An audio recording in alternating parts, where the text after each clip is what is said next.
You're listening to the Mythcreants Podcast with your hosts, Oren Ashkenazi and Chris Winkle. There was a castle by a waterfall with a pink and purple wall and a princess living there. She had no parents and was all alone. She got by on her own and she liked it pretty well.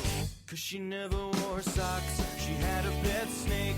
She bought a red guitar and she ate a whole cake. And there wasn't anybody there to tell her what to do, so she did what she wanted to. Everybody knew the story of the princess who saved herself.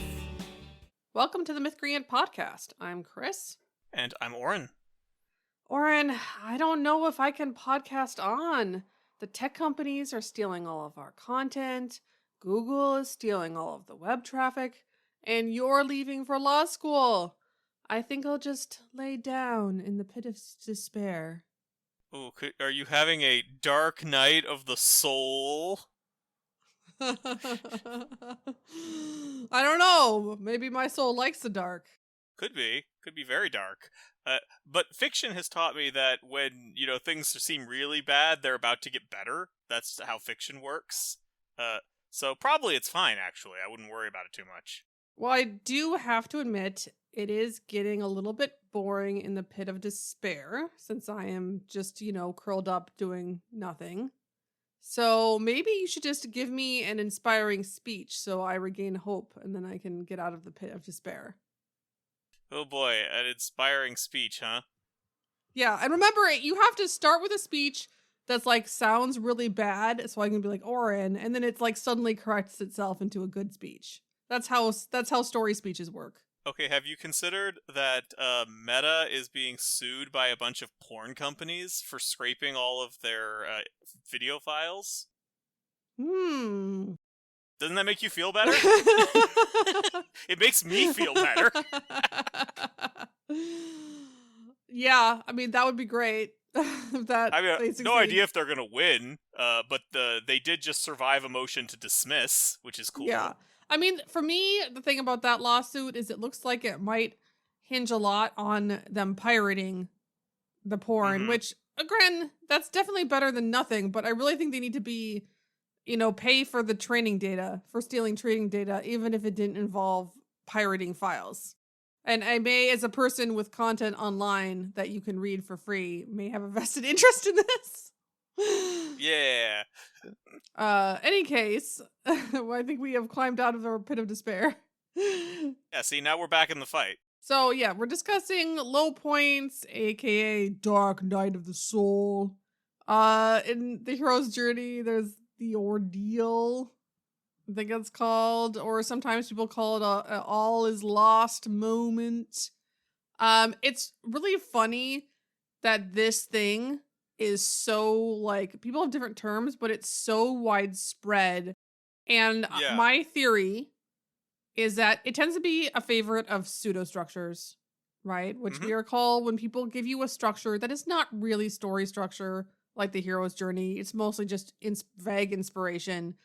I just think that, people are trying to figure out how a story structure works and they're not getting it right, but they can point to, hey, there's a moment where the hero, bad things happen and the hero feels despair and repeatedly point to that. So it's just easy to identify.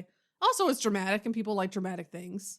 Well, right. And it's also, by its definition, always going to exist unless the hero's emotional state is a flat line for the entire story. Because there will always be some point that is the lowest.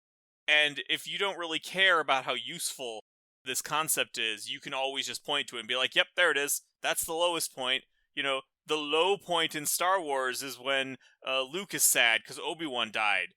Never mind that it lasts 2 minutes and he's a little sad, right? Yeah. The low point in Lord of the Rings is when Frodo gives into the ring. Never mind that is during the climax. And the low point in Wrath of Khan is after the climax because Kirk's friend has just died.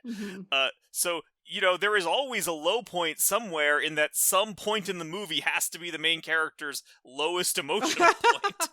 It reminds me of midpoints where it's Yeah, just by like the law of averages or whatever, you can find usually an exciting point that's like vaguely in the middle of the story. Right. Like the midpoint is a false victory and or real victory and or false defeat and or real defeat that happens somewhere around the middle of the is that story. from Save the Cat Writes a Novel? It is. Okay. Yeah, I bet you'll find one if you look for it. So yeah, the point here is that, I usually define a low point as something that is like exceptionally devastating, which means that not every story has it, nor is it necessary. If you want to say it's necessary, then, you can do that if you make it milder and milder, the definition of how low does it have to go. But then it's just like happening all the time and there's not like one distinct low point, right? Or if it's like the lowest point, as Oren said, then, well, we could technically find that in any story, but it doesn't help us become better storytellers. It's not useful information. Yeah. But despite that, we can totally make fun of it because it is worth making fun of. But at the same time, low points can be useful, but they have trade-offs, right? They have advantages, they have disadvantages. They're not going to be the right solution for every situation or every story, but they are another tool in your toolbox. So, I'm not saying you shouldn't use a low point, especially if you just, again, some people just like the drama of it. They like the highs and lows and that kind of thing. And if you enjoy it, yeah, go ahead. It's just fine. All right, so that's what is low point, but why is low point? Like, what is the purpose in the story? What does it actually do? Well, if we're talking about characters and their low points, right? We can talk about the character level and like the bigger story level.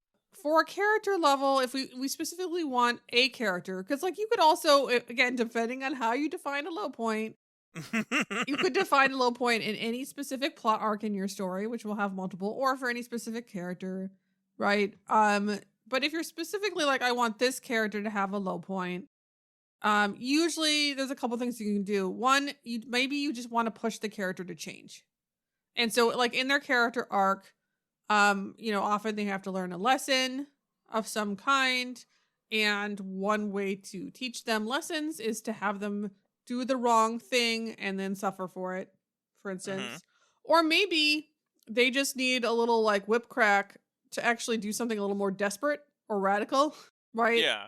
And like, when we talk about this being like an all is lost moment, right? This is often a time when we had a previous plan for, saving the day and that was taken away. So that's a time when they would have to change tactics in most cases. And then now they're willing to do something they weren't willing to do before, right? Yeah. And that can be a positive thing. It can be like, okay, so what's needed here is for you to completely abolish the aristocracy, and you weren't willing to do that until your mild attempts at reform prompted an aristocrat to like assassinate your wife. So that's your low point, and now you're like, I'm going to take down that aristocracy. Or it can be a negative thing where you were like trying to avoid using the magical death ray that devastates the countryside. But then someone precious to your character died, and then they decide to use the death ray, and that's like a downward turning point for them. The other thing is, lots of writers may do it because they like the themes involved, right? The kind of like death and rebirth or defeat and hope, right? Some of them just want their characters to go through a moment when the character has to like deal with like a serious loss and then kind of recover from that and rally emotionally in some way. And that kind of like emotional journey is just what interests the writer. On the plotting level, for like movies that have, a big, what I would call a dramatic reversal, where generally this low point will happen shortly before the climax. And the goal generally there is to raise tension. So we make everything look as hopeless as possible so that, coming out on top of the climax just feels really, really difficult, thereby making things tenser when we head into the climax. Again, there's so many ways to create tension, right? I talk about like, here's the actual essential ingredients of tension, but like there's no specific trope that you need to create tension. There's lots of ways. So this is used to create tension, but is by no means necessary to have adequate tension going into the climax.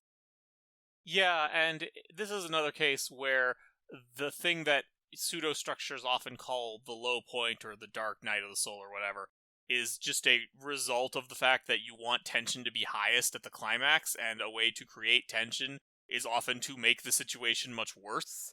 And if your characters react to that in a naturalistic way, they will feel really bad. Yeah. So, that happens a lot, right? Just as an emergent property. Yeah. But I mean, outside of setting up the plot or setting up the climax, a low point often happens after, again, somebody dies or something really goes wrong or that kind of thing. So, yeah, I don't know. Some writers also are edgy and might just want somebody to die. Yeah, sometimes they just want that. Is a low point, as we've been talking about it, a conflict? Like, is it something that the protagonist needs a turning point to resolve? I mean, I would say that an emotional conflict, you could say. Right? Or emotional struggle.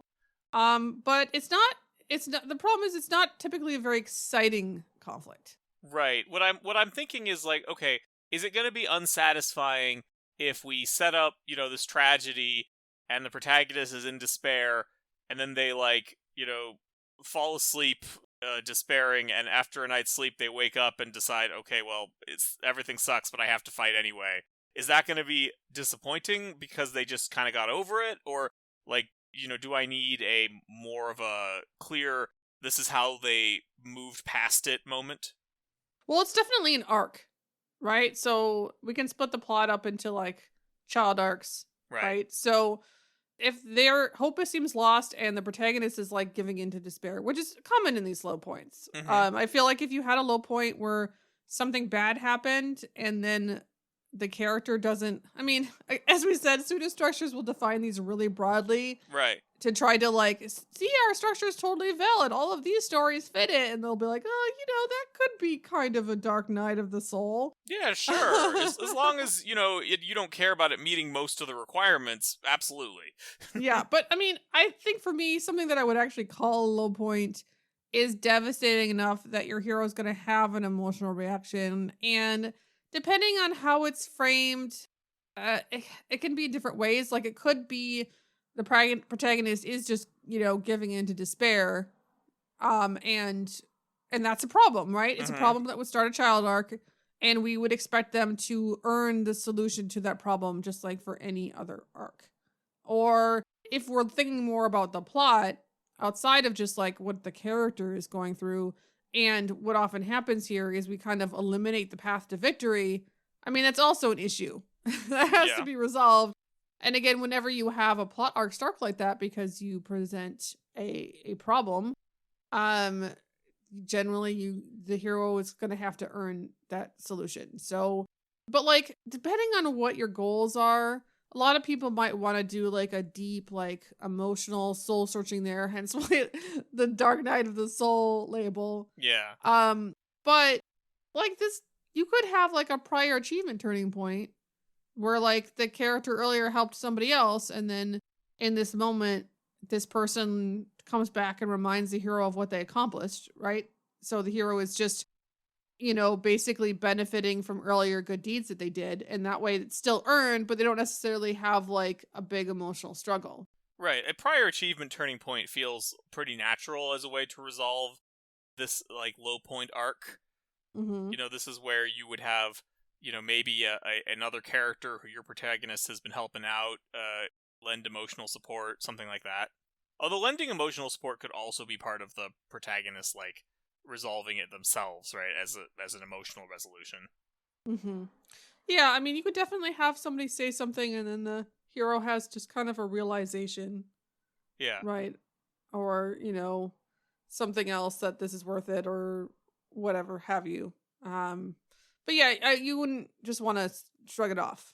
If we're really presenting this as a problem, we need something to show that we've earned kind of getting out the other side. Yeah. Especially if it's dramatic. Yeah, I've been thinking about how one creates a low point, and I realized I have two, requirements that are both a little bit in opposition to each other and also very hard to intellectualize. So I'm going to go through them And we'll see if we can get something more useful than I know it when I see it. First is that I feel like the reaction has to match what has happened. Like, if your hero probably shouldn't be throwing a fit and be completely devastated because they lost their cool shirt. I'm not going to say that's impossible to make that work, but in most cases that's going to seem like a big overreaction to me. Even if it is realistic for the hero, in most cases I'm just not going to care, right? Because the hero is acting like a big baby. And then the other thing is that I feel like the cause of the low point doesn't need to be exaggerated, or really shouldn't be exaggerated. Like, it's enough for a friend to die. That's tragic enough. They don't need to explode from agony maggots. And like, I don't know exactly how to figure that out. I just know that when I read a story where I feel like the hero is overreacting, or I feel like the tragic event is being like really exaggerated, it bothers me, and I'm not sure how to advise on that. Right. Well, I mean, one thing about if a character is going to die here, is that it shouldn't feel like it's designed just to make the reader feel as bad as possible, and because that feels manipulative to the reader. Yeah. So again, some authors have a habit of choosing children, and choosing a child character who's there just to be killed off. And that can feel manipulative, or something about the death, right, is there to just like maximize and try to make the audience cry as much as possible. Generally we don't want to do that. Yeah. So if it doesn't look like, or something people have definitely noticed on TV shows where we take a B cast member and then suddenly we dump their backstory and then we kill them off. Yeah. Right. Just goofy. So that we can feel something when they die. So, I mean, the construction of the story and the character there, if the character dies, the character who's there who dies, just has to feel natural and not like it's designed just to kind of manipulate emotions. Right. And I mean, you can have things other than characters dying. For instance, Legendborn, I think, has a good low point where the main character has been doing the whole plot just to find out what happened to her mother because her mother's dead. Mm-hmm. And after like infiltrating this secret society and everything, she finally gets to their files on her mother and just finds out it's just what it looked like. Her mother died in a car accident. Yeah, that's rough. Right. And so like, and she, a factor in this is that she is still grieving the death of her mother. Right. And that how it kind of helps her reaction feel more natural. But she, reacts to that so that nobody had to die there. Right. It just has to be something that we've set up that the character has some kind of attachment to, or something that's really important to them. Like, for instance, maybe they spent the whole story believing that they could go back home again, and then they find out that's never going to happen. Right. But we've seen how emotionally invested they are in that thing. And then ideally also you want the audience to feel, it with the character to a certain extent. Like, generally the goal is to have the audience feel sad with them, but not so much that the audience gets upset and doesn't want to read it anymore. Yeah. Which is one of the liabilities of low points. I should mention, we haven't gone over liabilities yet, but one of the liabilities of low points is often they are caused by something bad happening in the story. And whenever you have that dark content, that is a place where readers are more likely to get alienated. And so if you were to take a character that is like people's favorite character, right, and their precious precious cinnamon roll character, and kill that character, audiences would be really angry with you, the writer. They're not gonna like that. Right. So we're looking for something where, like, yeah, we can feel it with the character, we can kind of feel the loss with them a little bit, but we as the readers weren't super invested in the thing that's being taken away. So we can build up this like home the hero's trying to get back to, right? Make us understand what's so great about it, make it understand what the hero loses by not being there, like maybe some family are there and the hero's thinking about those relationships or something like that, so that we're kind of a little sad with the hero when it's lost. And then you would have the hero react. But it doesn't, again, it's not about kind of like how extreme the loss is and how make it. We just want the character to realistically react that way, and also readers to feel it on the right level. And that's a lot of that is going to depend on how invested we get readers in the thing that's taken away, and it doesn't necessarily have to be an upsetting death. Yeah, I mean, that definitely helps with the second one, which was about, like, the cause not being exaggerated. What about for, like, the reaction matching what's happening? Like, what's the way to do that?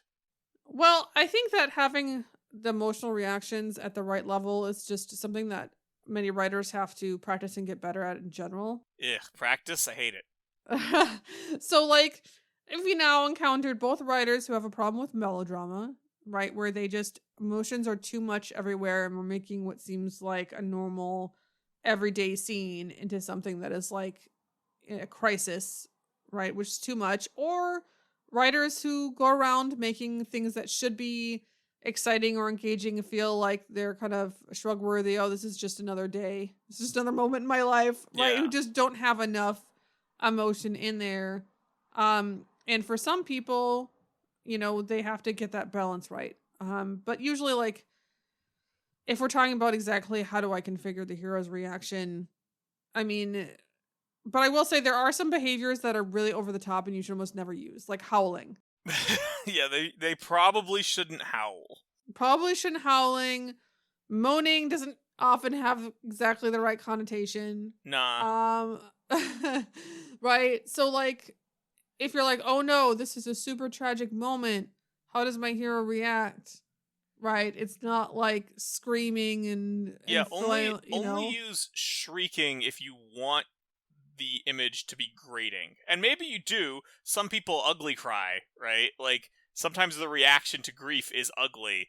But just be aware that is the connotation you're giving if your character is shrieking about something, right? This is a very unpleasant implication.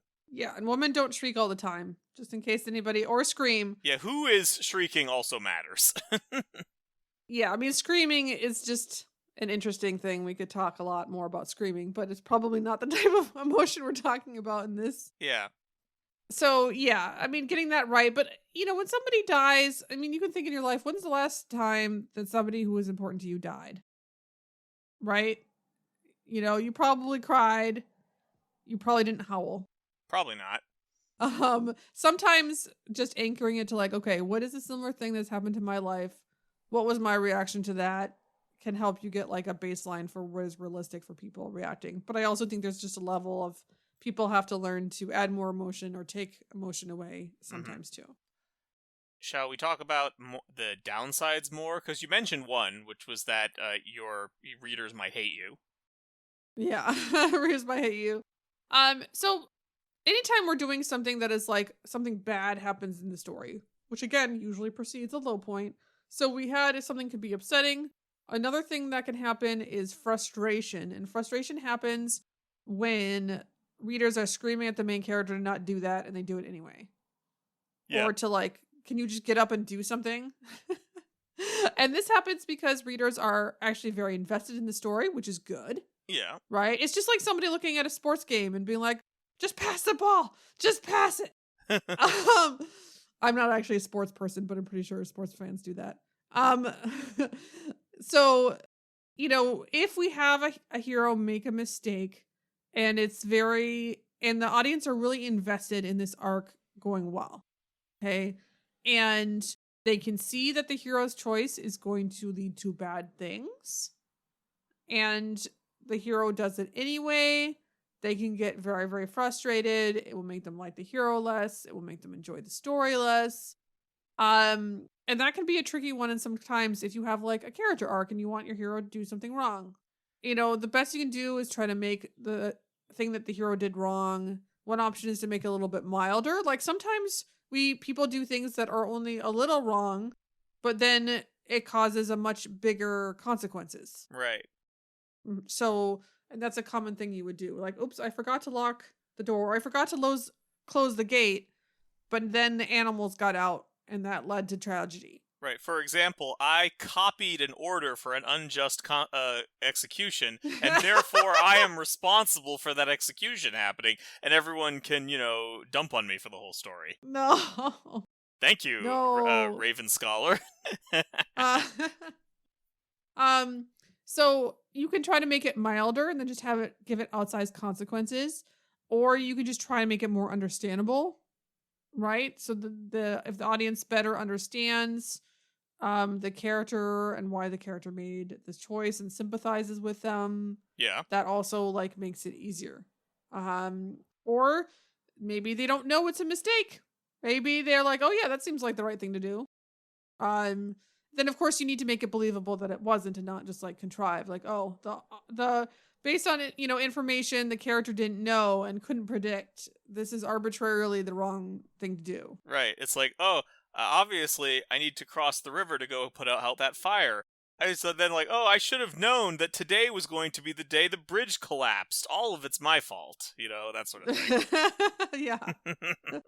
But like, if the hero, like, we don't always want the hero to be super at fault, right? Sometimes like that could be an important part of a low point, right? That the hero has like self-blame or legitimately did something wrong and has to learn from it.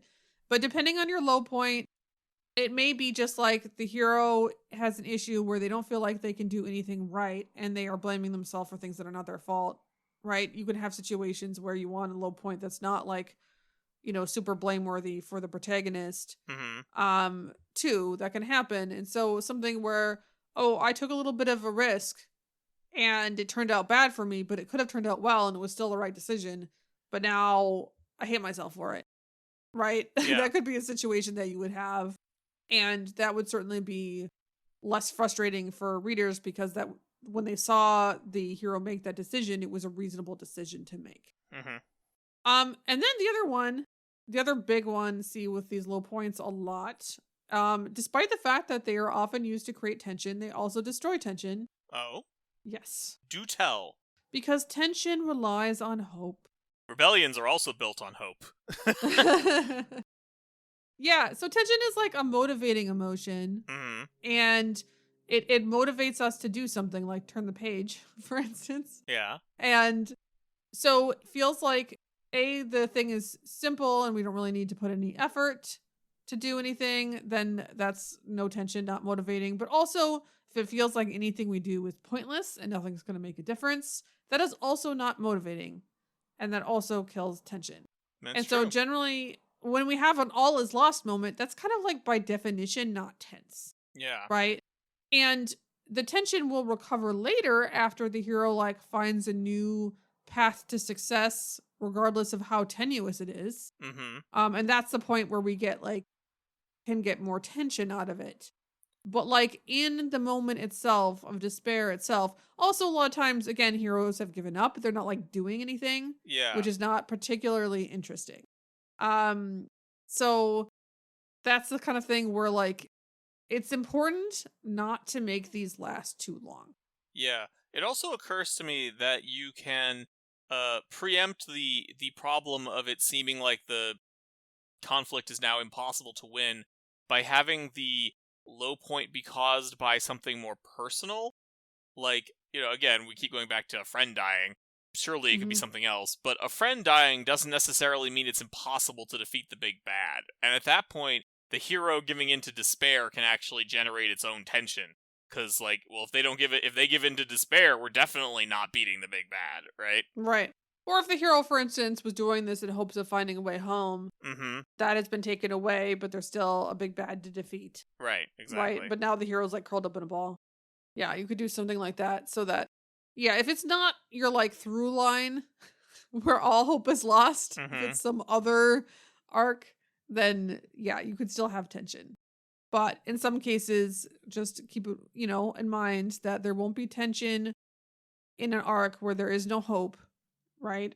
So like you can have a scene where your hero deals with their despair, but if it lasts much longer, it is going to get old. Legendborn has like a nice little like montage. Yeah. where it's like, okay, well, Bree, the main character, realistically, it would take her some days to recover from this, but we're going to just kind of like flash forward through the story, like flash forward through those days in a very montage-like manner, and I thought it worked well. Yeah, we don't got to deal with this.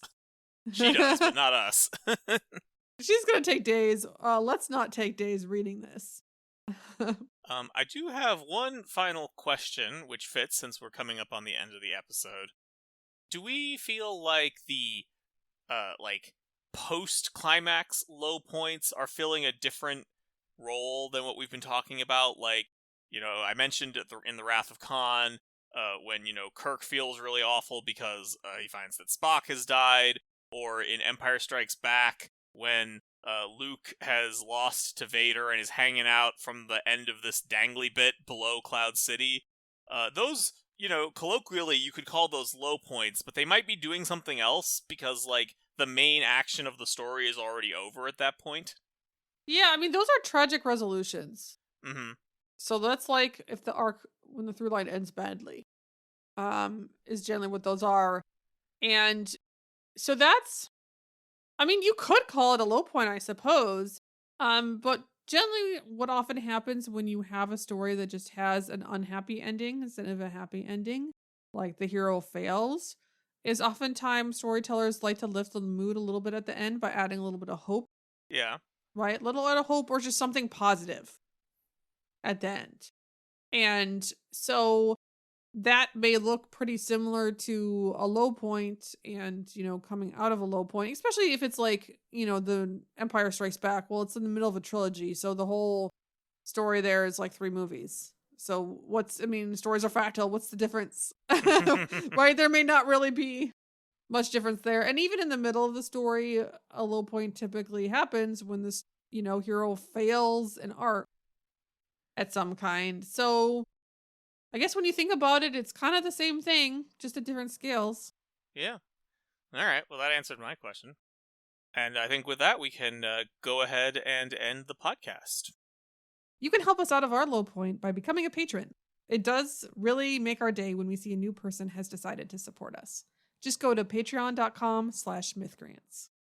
Alternatively, if you are a porn company, sue an AI company near you. That will also make us feel better.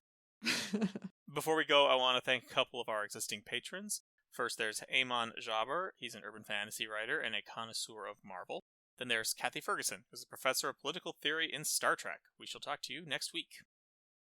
There was a dragon with a pointy tail. He was bigger than a whale, and his breath was terrible. He scared the princess when he came around. Tried to burn the castle down, but she caught him by his tail.